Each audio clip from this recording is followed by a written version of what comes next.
Good morning, everybody. Good morning. Welcome to Nairobi Arbitration Week. We'd like to get started. We'd like to run on time. So those who are outside, please come in. We have a very tight schedule, a very tight program, but very exciting. We've all been waiting for this week, so I hope you can immerse yourselves in the week and that you can get some learning through the week. Let me introduce my co-program director, Dr. Sylvia Kasanga. Here she is.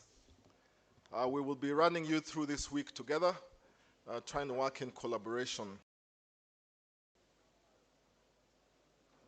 I know we are just a little ahead of advertised time, but that gives me a little time to be able to introduce our power ladies. Let me start with our power ladies. As you know, this week is co-hosted by the Nairobi Center for International Arbitration, as well as the Chartered Institute of Arbitrators, Kenya. So I'd like to introduce Chair of the Board of the Nairobi Center for International Arbitration, Jackie Oyuyo. Round of applause, please, for Jackie. And I would also like to introduce the chairperson of the Chartered Institute of Arbitrators, Jacqueline Waihenya. So we have two Jackies. At least you can remember that. I will very shortly introduce our panel. I'm just waiting for a little more of us to filter in. But this week would not have been possible without the very, very generous support of our sponsors. And so I'd like to take this opportunity to acknowledge our sponsors.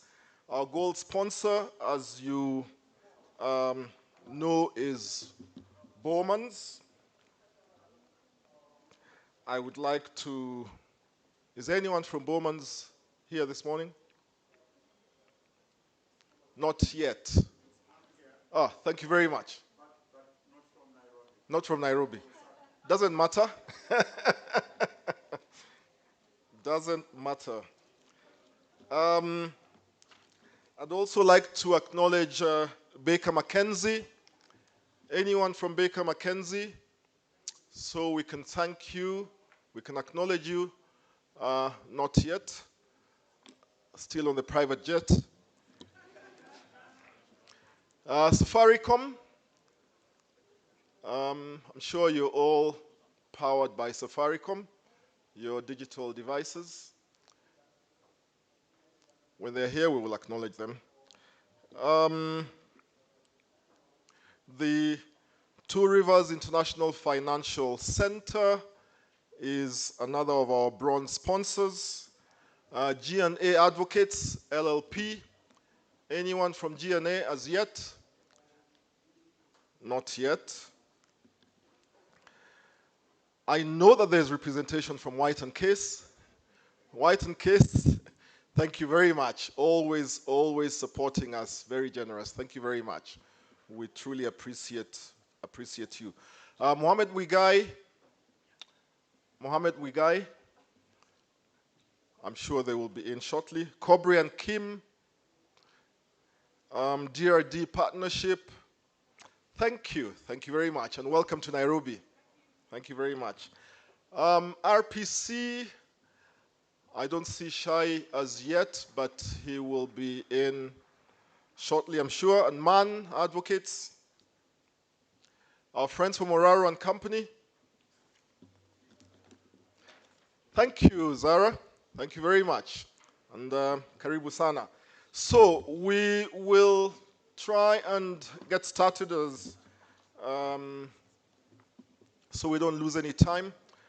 Before we do, because we are in Nairobi, Kenya, I think it would be remiss of me if I did not introduce the president of the Law Society of Kenya, another of our power ladies, Madam Faith Odhiambo. Please Rise up and be acknowledged.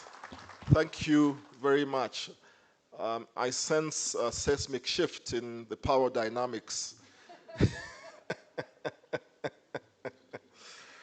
But fortunately, the panel is slightly balanced in favor of, my kind. So I'd like to introduce the panel this morning that we will have delivering our opening remarks.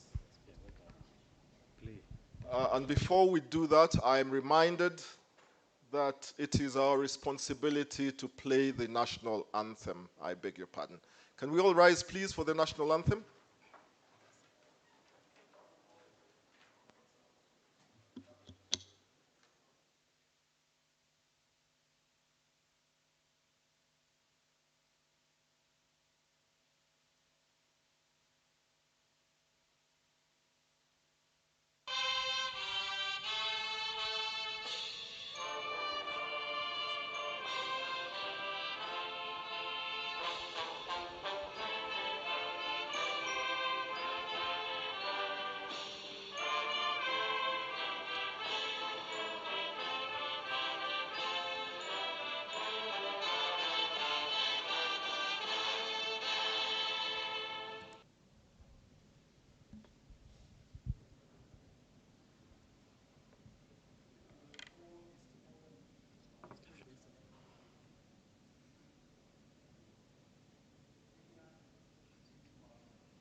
Thank you very much. You may be seated. I can assure you the rest of the week will run a little better than that. Let me, I think, start by introducing myself. My name is John Ohaga, Senior Counsel. It is my pleasure to be your program director this week. I would like to introduce again Dr. Sylvia Kasanga, who will also be my co-program director. Together we will try and take you through the week and ensure that you are able to get the most out of the week. Our opening session this morning will have some keynote addresses. The panel is ready. Our first keynote address will be from Mr. Daniel Mainda. He is the Chief Executive Officer of the Nairobi International Financial Center Authority. Welcome, Mr. Mainda. Thank you very much.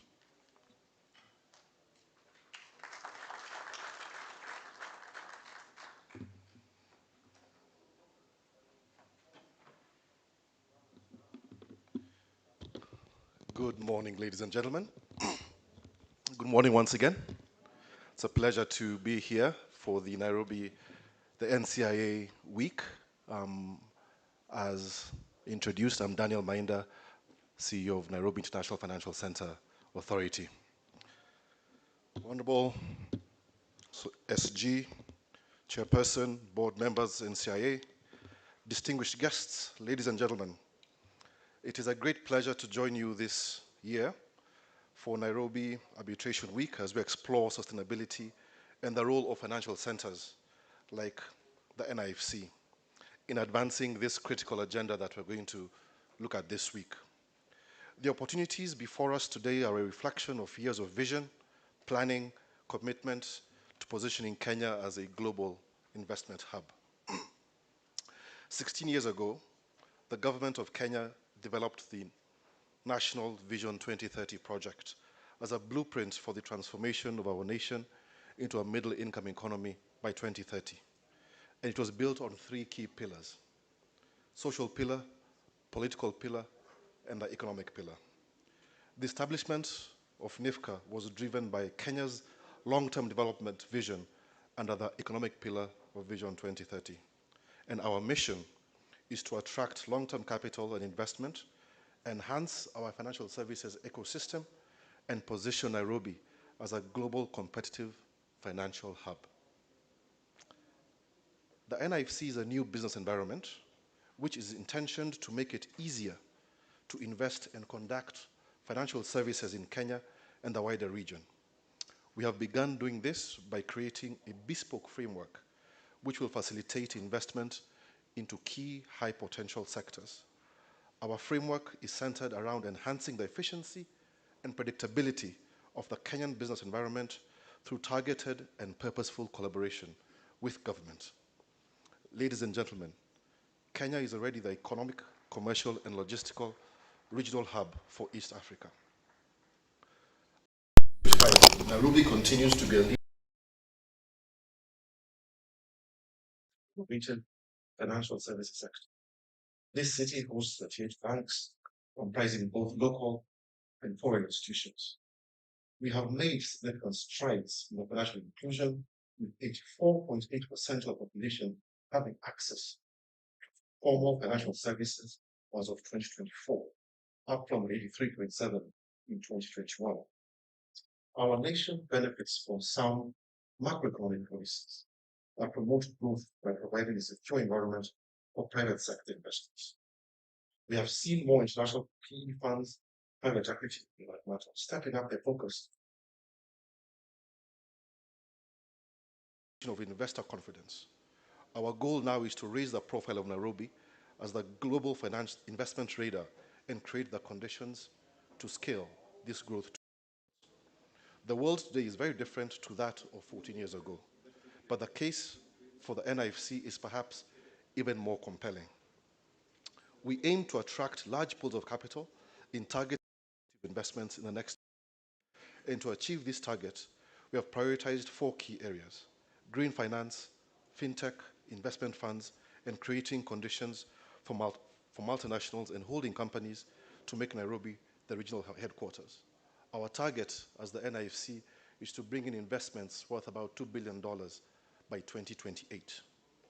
Today, we stand at a pivotal moment where sustainability is not just a goal, but a necessity for ensuring lasting economic and environmental prosperity. The NIFC is not just about financial markets. It is a key enabler of Kenya's economic and social transformation. Our contribution extends to, number one, attracting global capital. By providing a predictable and competitive business environment, we are making Kenya more attractive to international investors looking for opportunities in green finance, fintech, and impact investing. Number two is job creation and economic development. These large-scale investments facilitated by the NIFC will drive employment, stimulate entrepreneurship, and support the development of sustainable industries. Number three, supporting government revenue growth. Increased foreign direct investment translates into higher tax revenues, contributing to national development goals. Strengthening Kenya's regional and global positioning. The NIFC is designed to benchmark Nairobi against top global financial centers.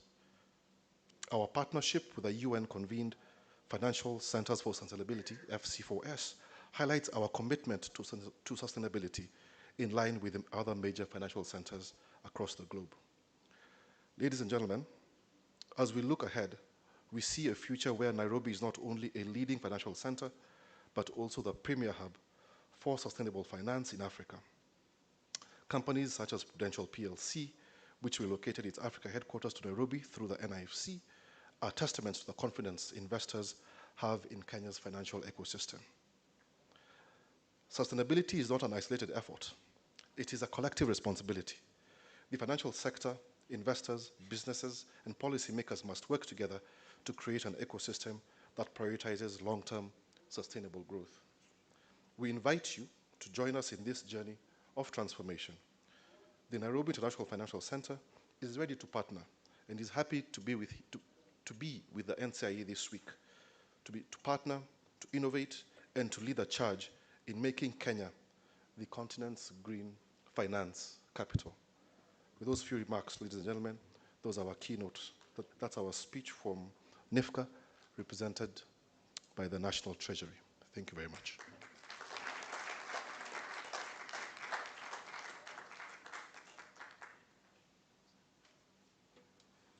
Our second speaker this morning is the CEO and Registrar of the Nairobi Center for International Arbitration. His bio is in the program. I'm sure you will find it. Welcome, Dr. Henry Murigi. Thank you. Thank you.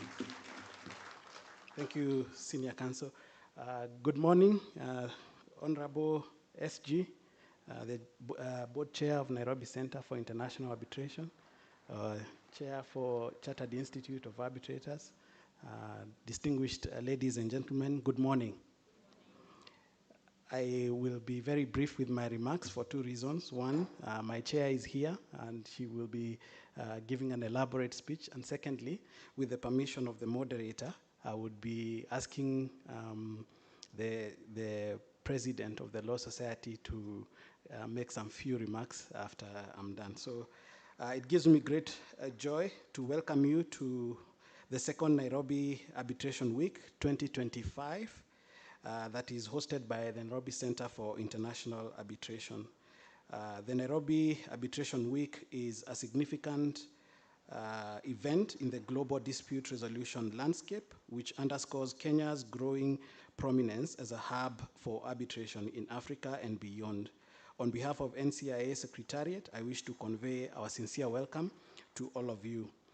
This week presents a unique and significant occasion for arbitrators, moderators, scholars and practitioners and ADR enthusiasts to consider very important leitmotifs that affect us and possibly future generations. We are thrilled that arbitration is now at the core of deliberations among scholars and practitioners alike on the changing nature of technology, the effects on climate change, and also the energy sector. Arbitration is one of the institutions that was handed to us by previous generation that unquestionably embraced it as the best mechanism for resolving disputes. It is now our duty, all of us who are here, to grow its significance and enhance it in every possible way. I strongly believe that we owe it to the next generation to hand over to them what they will endear and hold for future generation, and so that makes sense for why we have the theme arbitrating in the age of sustainability. Looking at the speakers present, the panelists, the moderators, and participants of Nairobi Arbitration Week 2025, I entertain no doubt in my mind that the deliberations this week will inspire all of us to ensure that we hand over to the next generation both an ecologically safe environment, but also the opportunity that arbitration presents for future generation.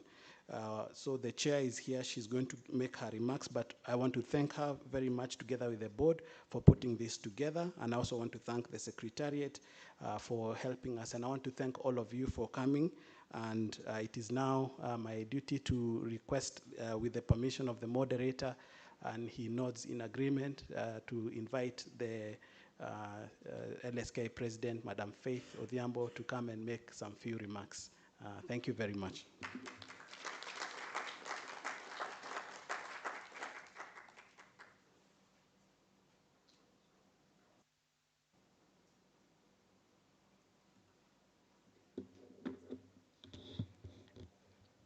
Distinguished guests, arbitrators, members of the judiciary present, learned colleagues, industry, stakeholders, ladies and gentlemen, good morning. It's an honor and a privilege to stand before you today at the opening of the second edition of the Nairobi Arbitration Week, a landmark gathering that brings together some of the finest minds, business leaders, policy experts, and dispute resolution practitioners.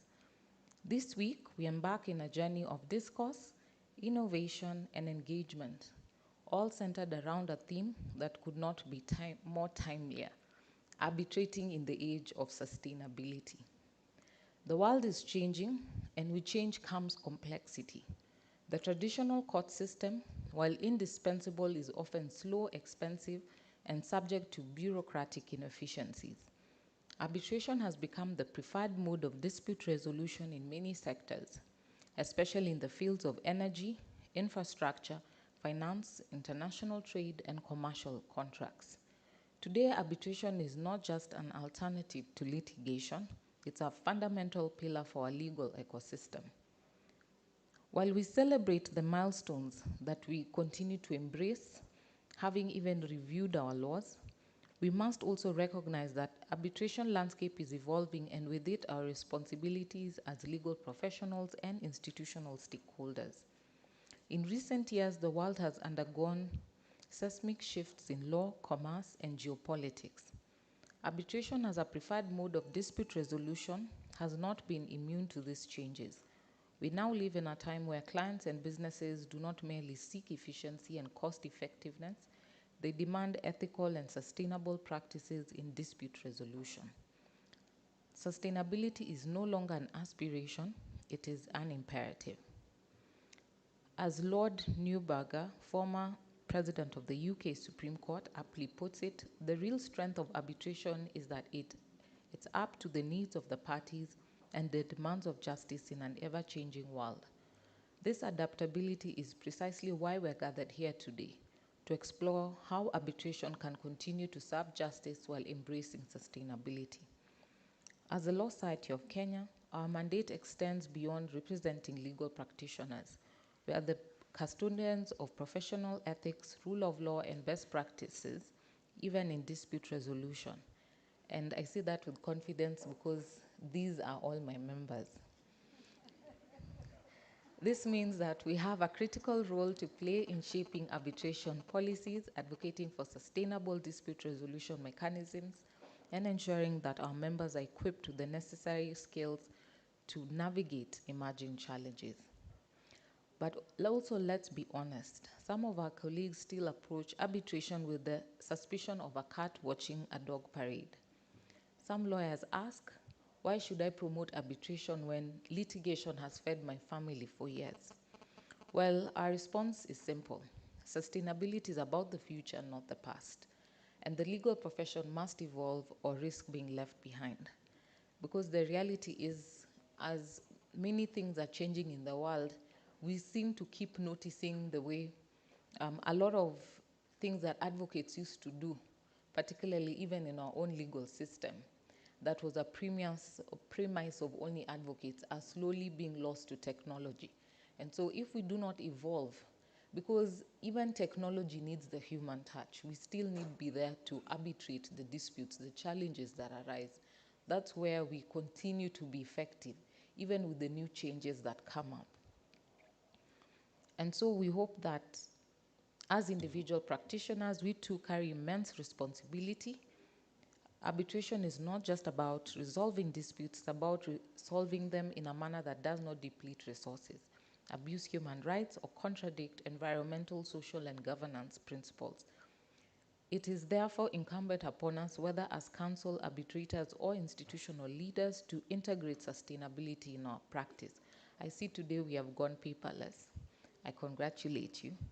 Encouraging virtual hearings, advocating for sustainable contracts, and ensuring diversity in arbitration panels. And here, I cannot say it more. Advocate for diversity in arbitration panels.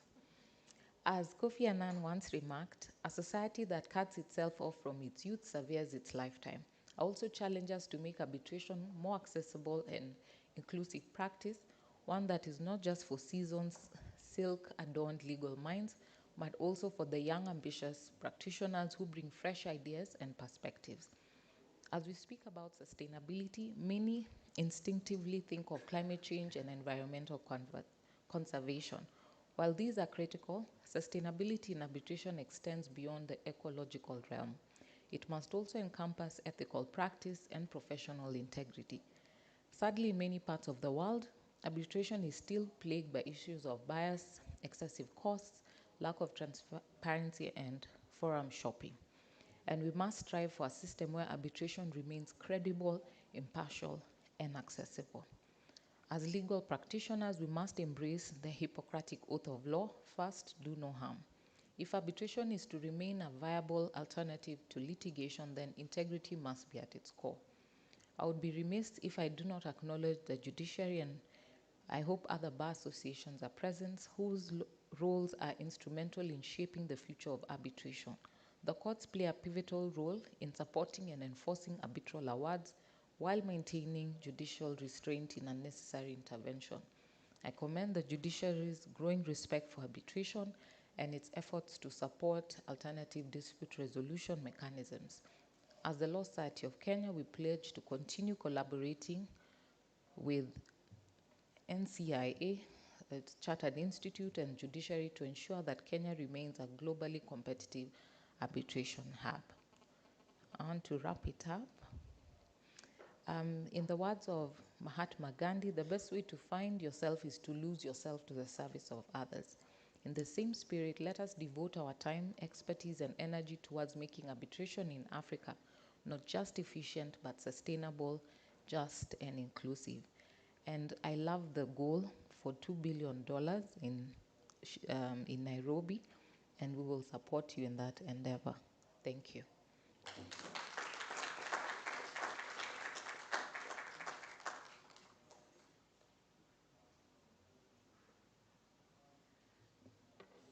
Well, that was the Law Society of Kenya president. For those who might not know, she is not just the president, but she has become a darling of Kenyans because of her fight for the rule of law and for human rights. She is currently an award-winning a lady with the Commonwealth Rule of Law. Please, another round of applause for Faith. I hope we are all warming up to the beginning of the Nairobi Arbitration Week. So welcome everyone who's just joining in. If you have noticed, we are not reading everyone's bio. That is because you have it with you currently, and also because if you've seen the program, it's very tight, and we are running it military style with John Ohaga here, Senior Counsel. So our next speaker is, of course, known to most of you. Wonderful lady, my chairperson at the Chartered Institute of Arbitrators. Please welcome Madame Jacqueline Waihenya.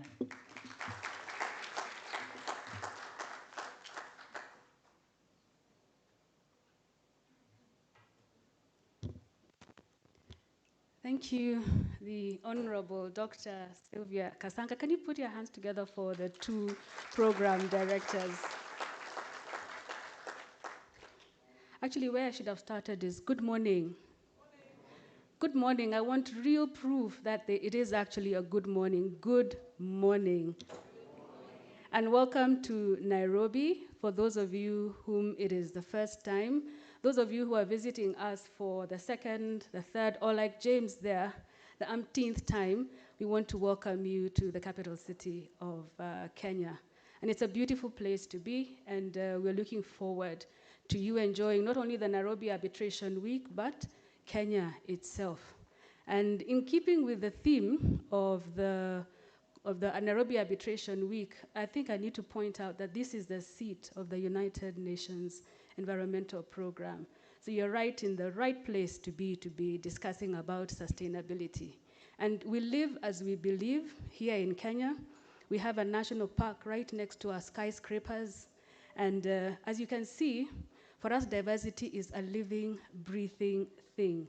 So allow me to, first of all, commend and express my most sincere appreciation to my namesake, my sister, the chairperson of the Nairobi Center for International arbitration. And I'll tell you why, but first of all, put your hands together for her. We have walked a long journey with Jacqueline Oyuyo, chartered arbitrator of CIAB. She's one of us.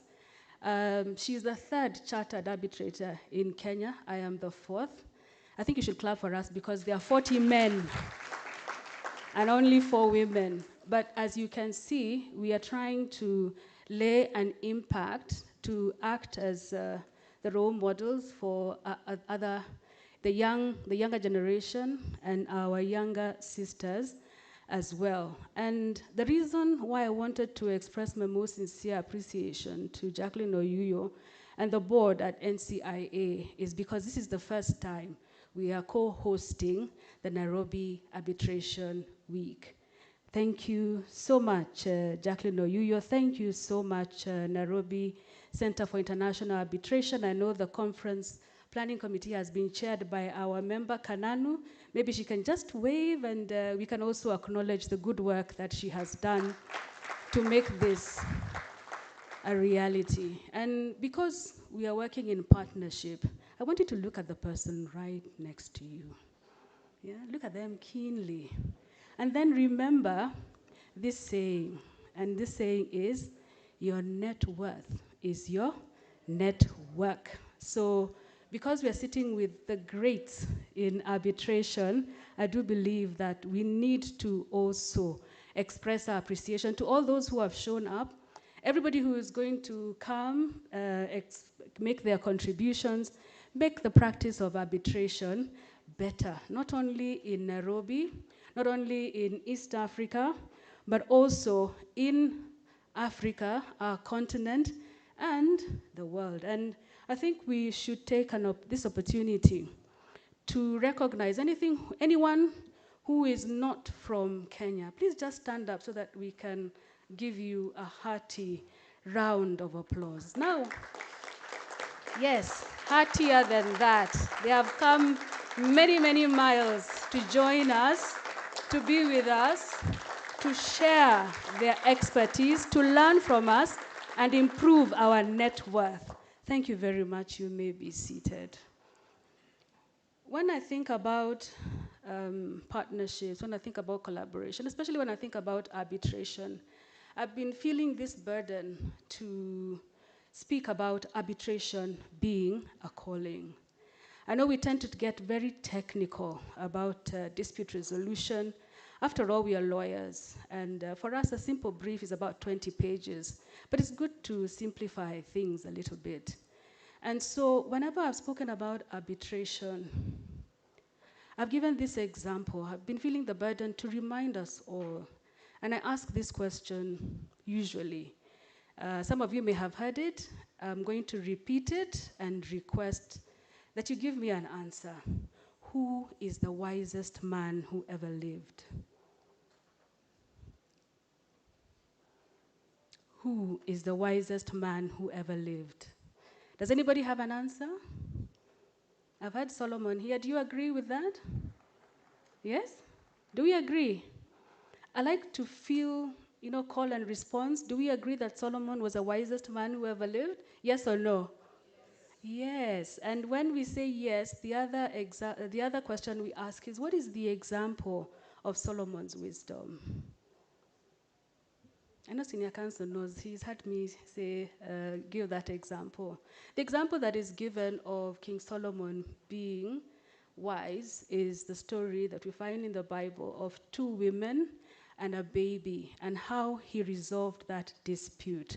Keyword on how he resolved that dispute. An arbitration proceeding, if you like. So, for us who are present here, when we say that arbitration is a calling, and we're talking about arbitration in the age of sustainability, I do believe that we have a great opportunity to exchange ideas about what actually dispute resolution means. And to be perfectly honest, LSK president, who is also a member of the Chartered Institute of Arbitrators, she has actually stolen my whole speech on what I thought that I was going to say. And I do believe that, first of all, let's give her a round of applause, not only for being a champion of the rule of law, but also being a champion of the rule of law who understands and appreciates what arbitration is all about. The calling for arbitrators is, it has its moments, it has its challenges. And when you retire to write that arbitration, a final award, is when you realize what really a challenge it is. So the one thing I will say is that in every arbitration case that we get, this is to my members and all those who are legal counsel in arbitrations, is to remember that some of the cases that may seem small, remember it was just 2 women and a baby. I think it's symbolic, but that case is what distinguished Solomon as a great, wise man. He wrote other things after that, but that is what distinguished him as being a wise, great man. And actually, the term is king. Remember that, yes, we are going to be compensated after that, because if you know the story, King Solomon was really rewarded by kings from around the world, and you too will be compensated. But between the decision that is before you and the compensation that is due to you, there is that hyphen in that middle. And that space is where we're going to be asking the difficult, the challenging questions. That is where you're going to be thinking through what you're going to be determining for the people who come before you. And in every case, no matter how small, we remember, because we're talking about sustainability, we do need to think about the impact that it is going to have on not only the parties before you, but also those who are also going to be affected by the decision. I say this because arbitration is a bridge between different countries, and especially international commercial arbitration and investment arbitration, and the output, the decision, will ultimately affect, in investment arbitration, a state, in international commercial arbitration, a commercial entity, and usually that one person represented may be the livelihood of so many different people. So impact then will become a key question for us. You've had the CEO of the Nairobi International Finance Center. Kenya is a hub. The finance that this represents, the opportunities that the bridge of arbitration will provide, the confidence that will come because we have a credible arbitration system, is going to definitely impact us, each and every one of us, but it also affects different countries. And when I talk about bridges between different countries, I feel very compelled, I have a burden again, to speak about something that happened I think it's last week. We got a decision from, and I say we because I'm proudly associated. We got a decision from the High Court in Uganda last week. I don't even feel competent to discuss what the decision was, but this is what I will say. And because it affects, actually the champion of this decision is the senior counsel, John Ohaga. I'll ask you to clap for him again and I'll tell you why. The decision was delivered last week by the Uganda High Court, but that case, that matter, was about an arbitration that happened here in Nairobi. And it was enforced through our legal system all the way to the Supreme Court.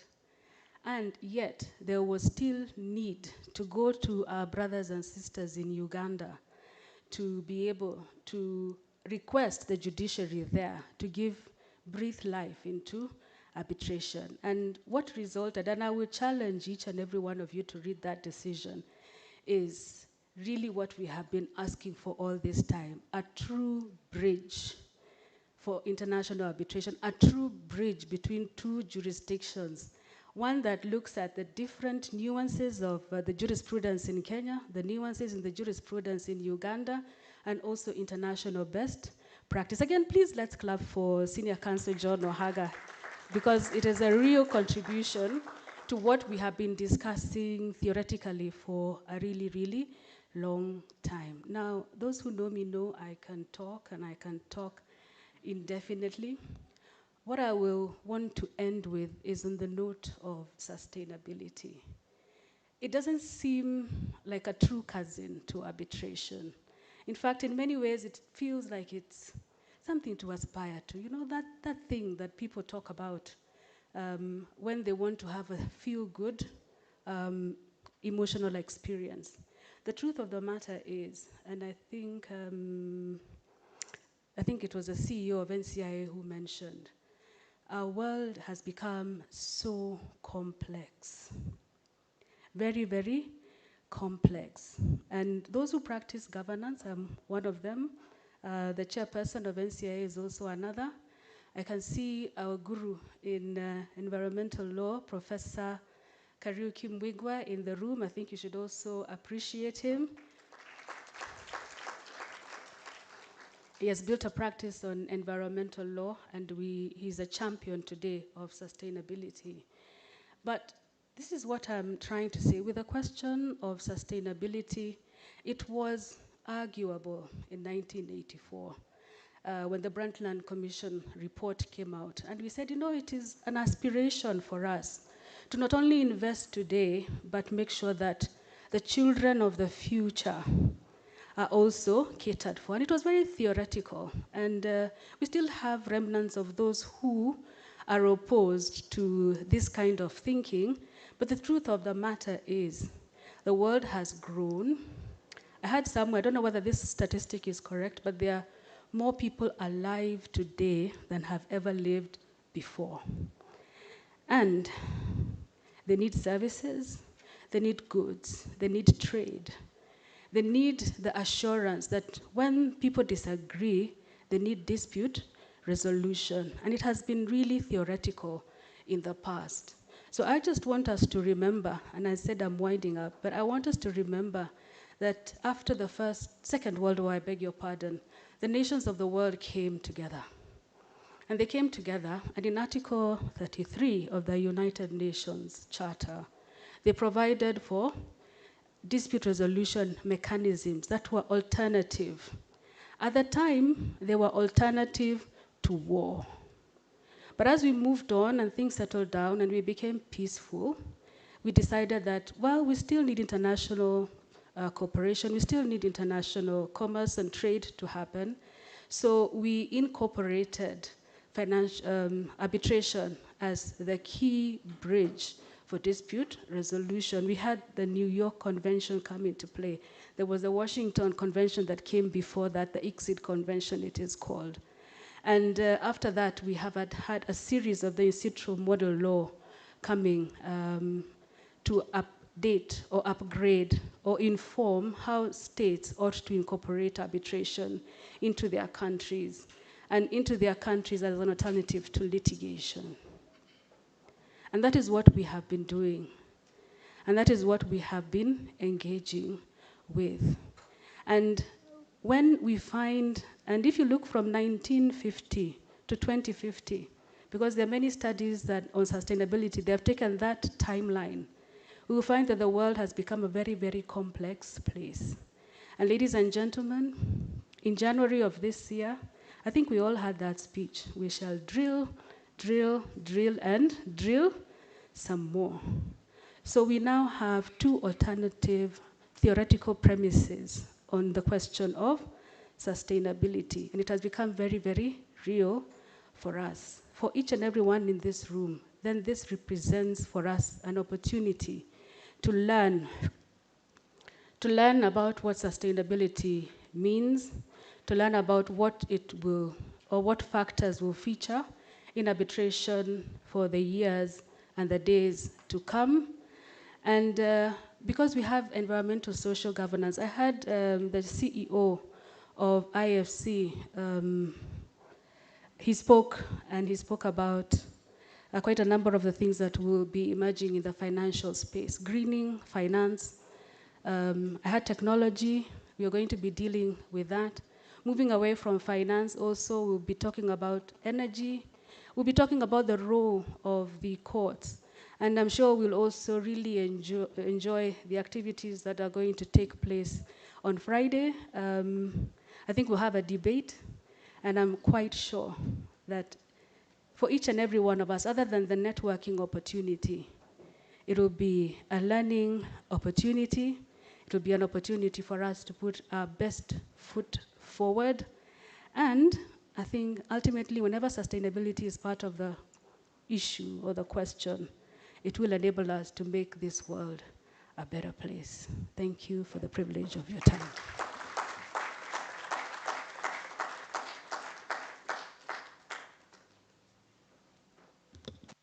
Thank you very much, Jacqueline. I believe that was a beautiful, beautiful speech. We are doing well on time. I just want to make a quick announcement. I have a phone here. Somebody left a phone somewhere.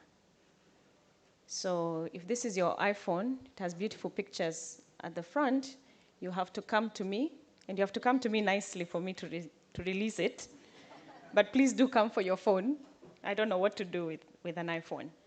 So arbitrating in the age of sustainability is our overall theme. And for day one, we are looking into the environment, arbitration and environment. So very exciting panels coming up. And for our next speaker, I think Jacqueline has already done a bit of the introduction. And again, she's one who you all know, Madam Jacqueline Oyuyo, who is the chairperson of NCIA. Please come and give us your remarks. Thank you. A round of applause.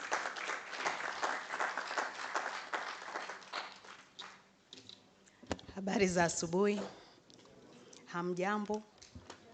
For those of us who don't speak the local language, please make sure the person either in front, behind, or next to you teaches you how to ask for a cup of water.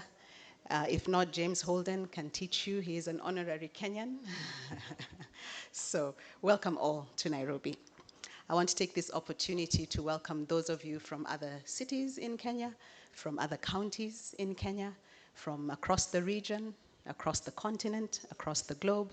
Welcome you all. I believe there are possibly only 3 continents that are not represented in this room this morning. So I thank all of you who have made the trip to Nairobi. It is not always this wet in the form of deluge that we've had since last night, but it is certainly, we consider rain a blessing. So it is your blessing that the city is inviting you through. So once again, welcome all to Nairobi. Karibuni, Kenya. This is the second edition, as has already been said, of the Nairobi Arbitration Week. And what we believe is our role as Nairobi Center for International Arbitration, and this time in collaboration with the Chartered Institute of Arbitrators, Kenya, is to provide a platform for conversation. So you will not beyond today hear my voice, or possibly the voices of those of us who serve in various capacities at NCIA.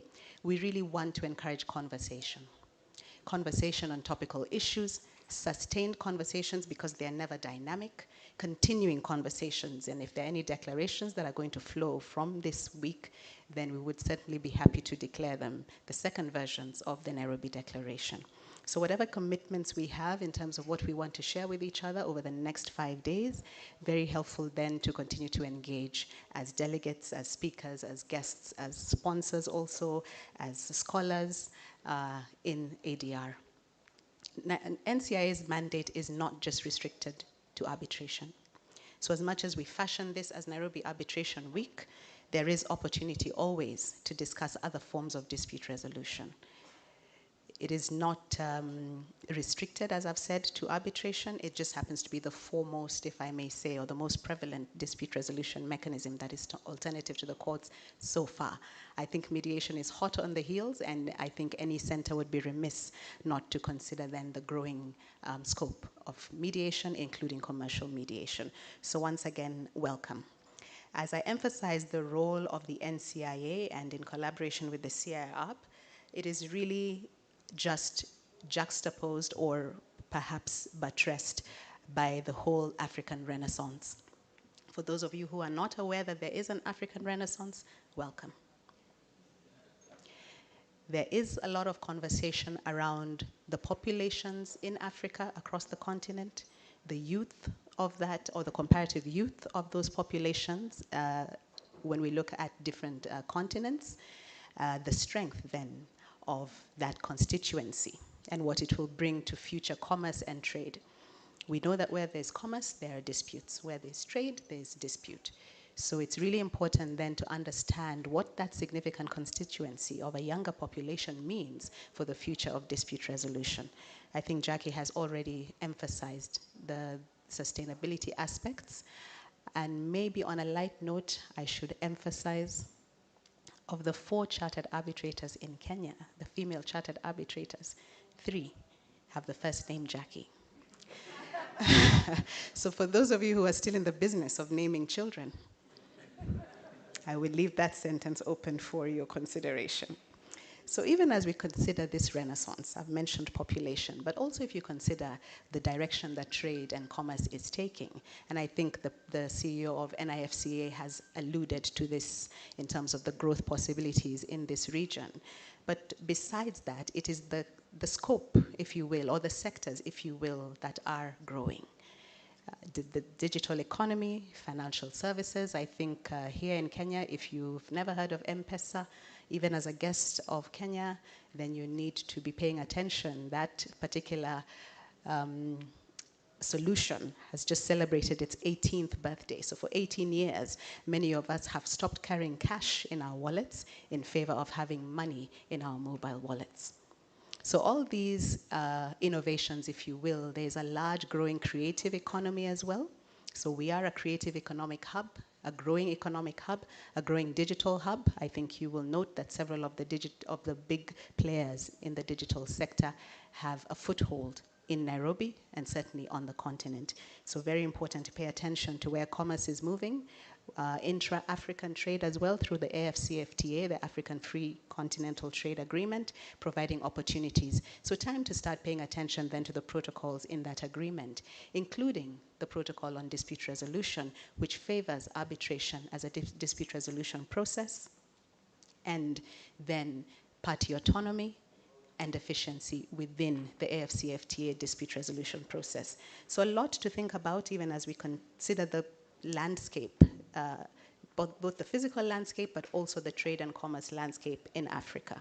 As I talk about that, then I will also mention some of the policies that are coming into play in this region. In Kenya, for example, we have a recently published draft policy on AI that was published, I believe, towards the end of January into early February, with opportunity then for public participation before then it is channeled through the process of becoming solid policy. Closer to home, we have our ADR policy. The chair of that task force, once again, John Ohaga, is present, and it is something that is has gone through several rigors and is only a matter of time then before that becomes a reality. And why a national policy on ADR? It is simply to bring some sort of order to the sector that is ADR. Not so much to be prescriptive in terms of what each aspect of dispute resolution, whether it's mediation or arbitration, should embrace, but really then to address some of the concerns that some of the speakers before me have mentioned around the conduct, for example, of dispute resolvers, and the continued then efficacy of dispute resolution and the pervasiveness of alternative dispute resolution forums and forms. I think it's necessary then that we all remain alive to, is that my time? All right. I think we all need to remain alive to the limitlessness of Africa, the limitlessness of the continent, both within, trade within Africa and trade with other partners across the globe. So I'm very pleased then to see all the representatives from Germany, from the UK, from Zambia, from across the globe that are present and ready to engage with us today. So thank you once again. I will also mention in closing that our act as the NCIA provides for an arbitral court. This is not a court in the traditional sense. It is simply a mechanism, if you will, bless you, for providing checks and balances for any excesses, if you will, by our dispute resolvers. So a peer review mechanism, if you will, but also a mechanism outside of the board process, outside of the secretariat process, that will enable us then continue to provide some level of scrutiny to ensure the continued efficiency of our dispute resolvers. So very soon you will see an advertisement for a call, if you will, for applications, and it's not restricted to Kenyans. An application to join that arbitral court. We will be evaluating on the different criteria that will be included in that advertisement, so please look out for that, so that we have a rich and robust pool of experts to form that arbitral court. Finally, and this is as equally important as everything that has been said, whether by myself or by the preceding speakers, I think it was already mentioned by Jackie that Nairobi is possibly the only city that has a national park within the city. So before you leave Nairobi, please make some time for a game drive. Hopefully you see the Big Five, especially if you go early enough in the morning. You get to sample then some of the delights around the park, several other facilities that are available in that general area. And if you are a little more perhaps adventurous, this Friday we have the safari rally starting. So if you're a petrol head and you also want to see more sites outside of Nairobi, there's opportunity for that as well.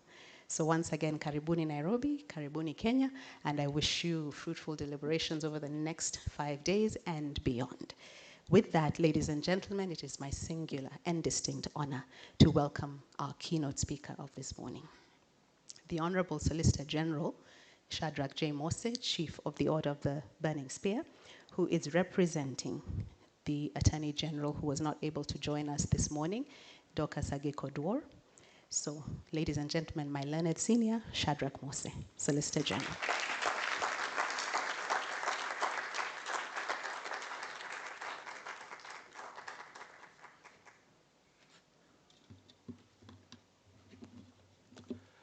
Thank you, Chair of Nairobi Center for International Arbitration, the Chair of Chartered Institute of Arbitrators, my good friend, John Ohaga, Chairman, and also directing this together with Daktari, our President of the Law Society of Kenya, distinguished ladies and gentlemen, good morning.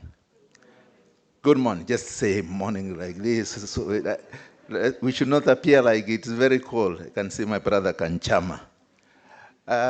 First and foremost, I'm here to represent the Honorable Attorney General of the Republic of Kenya, Dorcas Agiko-Dwor, who had actually confirmed that she was going to come herself, because I am sure I was also slotted to have a bite for this very, very serious,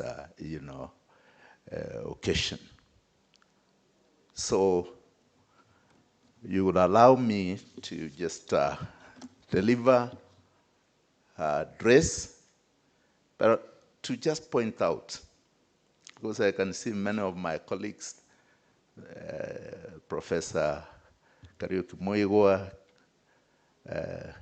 Kamau Karori, those who used to practice those earlier days when arbitration was not very prominent. In fact, we used to delight in technicalities, Hagaya. So if you could go to court and you have not traveled through the right order, through the right procedure, you simply lose a case. And it was, it was an order of the day. Oh, you've not cited the right order of the civil procedure, you have not done ABCD, and then you lose a case. The issue of substantive justice was never the case. But arbitration has come in handy and very, very, very critical and crucial to us. And our chairs, our CEO, the two CEOs who are here, I want to say as a country, we must embrace arbitration in all its facets and ensure that it derives.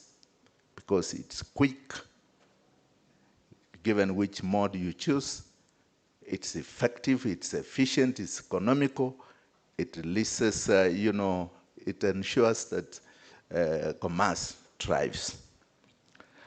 So with those remarks, which are my remarks, ladies and gentlemen, all protocols observed, good morning.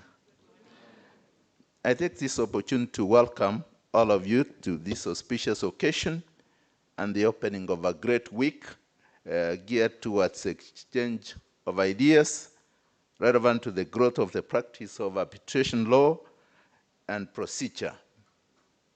Allow me, on behalf of the government of the Republic of Kenya, to specifically welcome all our guests from beyond and without the boundaries of the country. In fact, I was a little bit, when our guests from outside our boundaries were asked to stand, they appear like they want to overwhelm us. Give them a clap.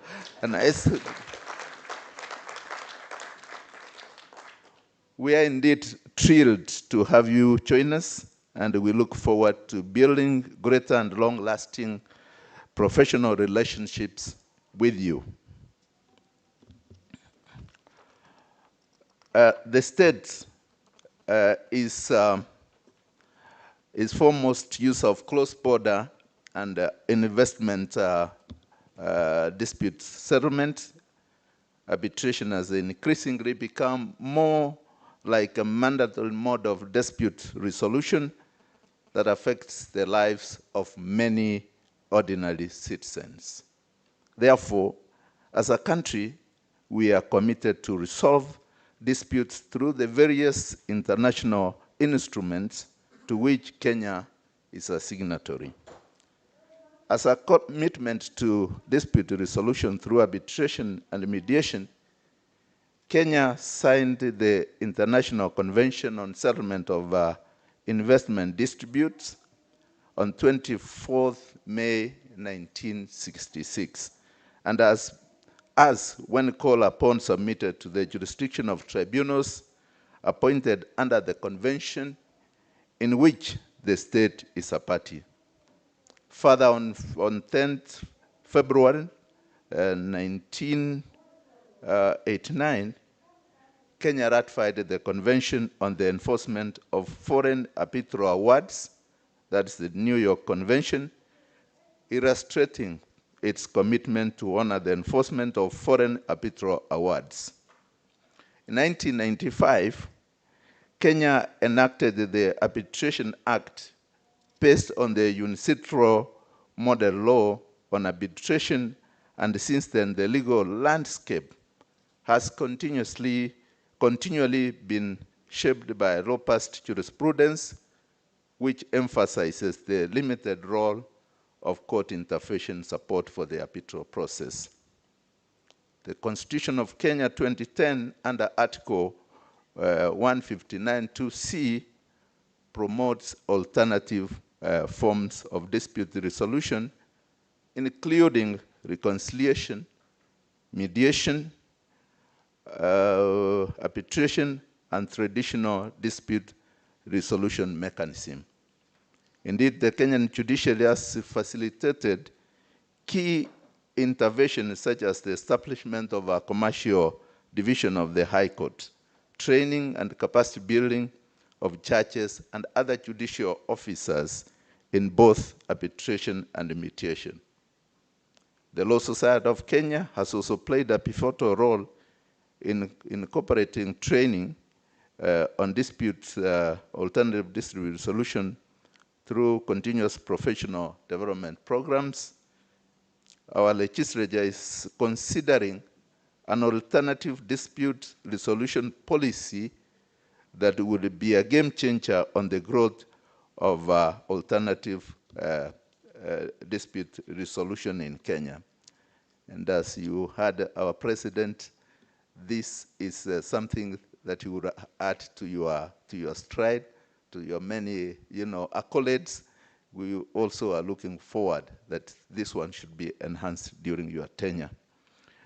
The theme for this year's event, Arbitration in the Age of Sustainability, could not have come at a better time. Sustainability is no longer a peripheral concern, but a universal imperative. climate change and environmental challenges are no longer abstract concepts, but tangible realities affecting nations and communities the world over. Approaches to dispute resolution, including arbitration, must adopt to address the environmental concerns and corporate social responsibility to pave way for a greener and more responsible future. The government of Kenya has adopted policies that integrate sustainability into economic and legal frameworks, with commitment to reducing its carbon footprint, promoting renewable energy, and enforcing corporate social responsibility standards. In the age of sustainability, the integration of environmental, social, and governance considerations into arbitral proceedings is gaining traction. Arbitration practitioners and institutions are increasingly called upon to factor in sustainability commitments and corporate social responsibility obligations when adjudicating disputes.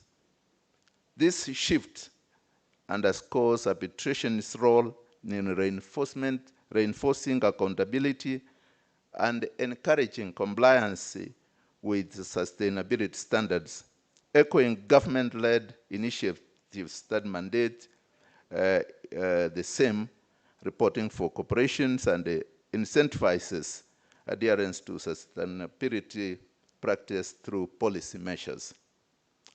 To fully harness arbitration as a driver of sustainability, it is imperative that legal frameworks are adopted to reflect contemporary challenges. Our government has taken steps in this regard, integrating sustainability clauses into procurement contracts, enforcement compliance with international environmental treaties, and encouraging the appointment of arbitrators with expertise in sustainability-related disputes. The refinement of arbitral procedures to include sustainability considerations will be essential in ensuring that arbitration continues to evolve as a reliable and a responsible dispute resolution mechanism. As key stakeholders in the arbitral process, arbitrators, parties, and practitioners bear the responsibility of championing sustainable dispute resolutions. By advocating for procedural efficacy, promoting transparency, and embracing green practices, they can help shape the future of arbitration as an enabler of global sustainability goals. Moreover, cooperation between states, institutions, and private entities is essential in ensuring that arbitration remains responsive to a dynamic intersection of law and sustainability. We must leverage an arbitration not just as a tool for resolving disputes, but as a mechanism that would actively contribute to sustainable progress, complementing government regulatory efforts in promoting environmental justice and sustainable economic policies. In this area of sustainability, arbitration must rise to the challenge of balancing commercial interests with the environmental and the social imperatives.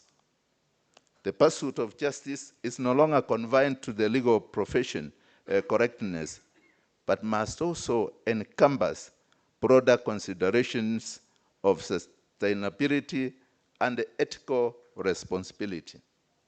As we embark on this important dialogue during this week, let us reaffirm our commitment to refining arbitration as a tool that not only delivers fair outcomes, but also upholds our collective responsibility to future generations.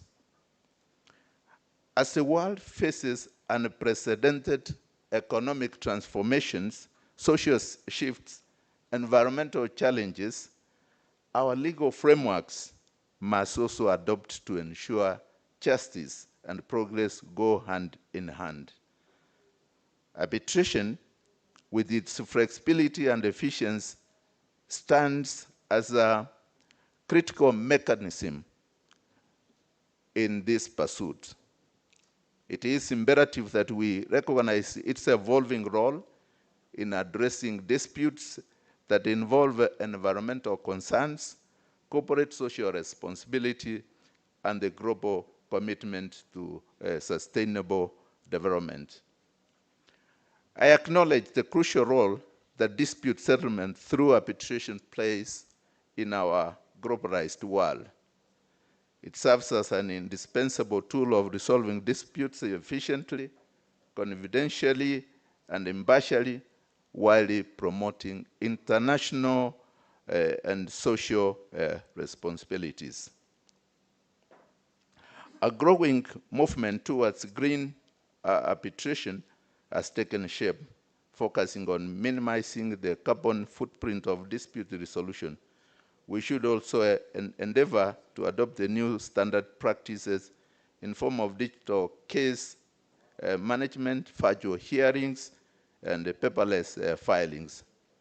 Such practices not only enhance efficiency, but also align arbitration with global efforts to reduce emissions and promote the responsible use of resources in line with government's commitment to reducing the environmental impact of judicial and administrative processes. We must also acknowledge the role of technology in revolutionizing how we conduct business and resolve disputes. Online platforms in arbitration, artificial intelligence, and machine learning raise ethical considerations that cannot be ignored. We therefore must harness the potential of technology to streamline arbitration procedures, increase efficiency, and enhance access to justice. Ladies and gentlemen, as we embark on this second edition of the Nairobi Arbitration Week, I thank the event organizers for making this a reality. I extend my gratitude to each and every one of you present here and ask that you participate actively throughout the week. I wish you all very insightful deliberations and positive engagements that will foster growth and innovation in this age of sustainability. It's my hope that the conversations around the various topics lined up for the week will trigger meaningful change in our society and enhance sustainability practices. Further, I invite our international delegates to explore Kenya's breathtaking sceneries and world-known tourist destination. I think this is what everybody is welcoming our international guests to do, delegates. From the iconic Masai Mara to the serene beaches of Diani, immerse yourself in unforgettable experiences. So other than this, those are other areas that you need. And if you find your way even to our Turkana places, we invite you to do the same. Enjoy Kenya's rich culture, wildlife, and hospitality. Before I conclude, I want to tell you that our two chairs and our CEOs and the organizers, that Kenya is a destination where we must ensure that we elevate our arbitration to very high levels. I had a hearing in London, and that time it was winter. I can tell you, even when we are telling our guests it's cold, it was not the best of weather that we had to go through. So let us take advantage of all the advantages that Kenya has to enable us, concretize and make sure that this is a destination of choice. With those many remarks, I now officially declare the Nairobi Arbitration Week officially opened.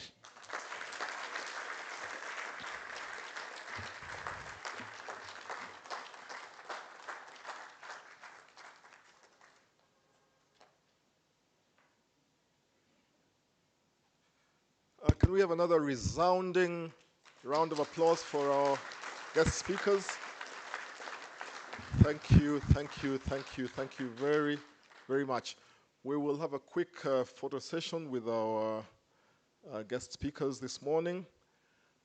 We are running very good time. We will now break for tea or coffee. We should be back by 10:50. Please, 10:50, back in the room so that we can get the first panel going. Those of you who are inclined to, I don't know whether it is now to tweet or to X, it's hashtag NAW 2025. I think that we have provided Wi-Fi as well. I'm not sure what the password is, but there is complimentary Wi-Fi. Welcome, Victor. Welcome to Nairobi. Victor Mugabe, CEO of the Kigali International Arbitration Center. Thank you very much for joining us. Thank you very much to our panel. I really would like us to rise and give a standing ovation to our Lady Titans, because I truly, truly would like to acknowledge them. They are the backbone today of our legal profession, both the legal profession, our president of the Law Society, the chairperson of the Chartered Institute of Arbitrators, the chairperson of the Nairobi Center for International Arbitration, who are our joint hosts. We'd like to acknowledge them with a round of applause.